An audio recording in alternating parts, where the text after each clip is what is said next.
Hey everyone, welcome back for another deep dive. You ever get that feeling where you're learning new English words, but then poof, they're gone the next day? Oh, yeah. It's like they just vanish into thin air. It happens to the best of us. Super frustrating, right? Today we're going to dig into a simple but powerful way to make those words stick. Repetition. Repetition, the key to so much in life. Exactly. We're looking at an episode of English Dose that goes into the how and why of using repetition to really boost your English skills. I'm all yours. Me too. So the episode starts by talking about how our brains learn new things. Right, like the actual nuts and bolts of it. Yeah, like when you encounter new information, like a new word, your brain creates a specific pathway for it. Like a new trail through the woods, the more you walk it, the more defined it becomes. I like that analogy. And each time you repeat that word or use that information, that pathway gets stronger. And there's this stuff called myelin. Myelin, the brain's super insulation. Right. It wraps around those pathways and helps the signals travel faster and more efficiently. So basically, the more you repeat something, the thicker the myelin gets. And boom, you can access that information way easier. So it's not just about vaguely remembering something. It's about being able to use it quickly and naturally. Exactly. So the episode goes on to talk about different ways to repeat information. Obviously, they're saying the word out loud, writing it down, Reading it, using it in sentences. and they emphasize that it's important to use the new words in different sentences. Yes. So you're not just passively repeating, you're actively thinking about the word, how it works, its nuances. Like that example they used with the word adventure.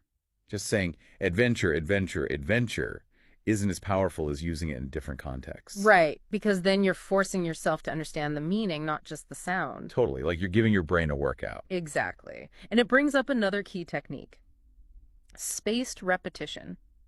Have you ever crammed for an exam, aced it, and then completely blanked on everything a week later? Oh yeah, definitely been there. That's because our brains are naturally wired to forget things. But with spaced repetition, you review the information at longer and longer intervals.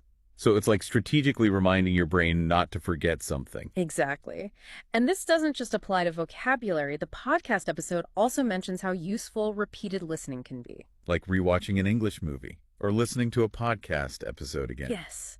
Have you noticed how things are often easier to understand the second time around? Oh yeah, totally. But I always wondered if I was actually learning or just getting used to the sounds. You're definitely learning. Each repetition helps you pick up on more subtle details like pronunciation, intonation, rhythm.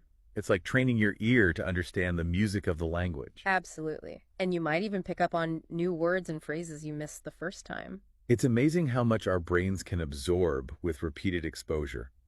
So basically, repetition is the secret sauce, whether it's for vocab, grammar, or even just improving your listening skills. Couldn't have said it better myself.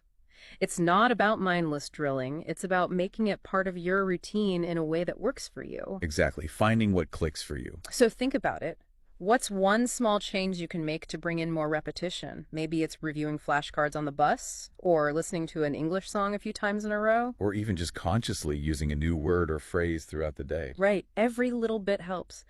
Repetition is a simple tool, but it can make a world of difference in your English learning journey. So get out there and repeat, repeat, repeat. And have fun with it. Thanks for joining us for another deep dive. We'll see you next time.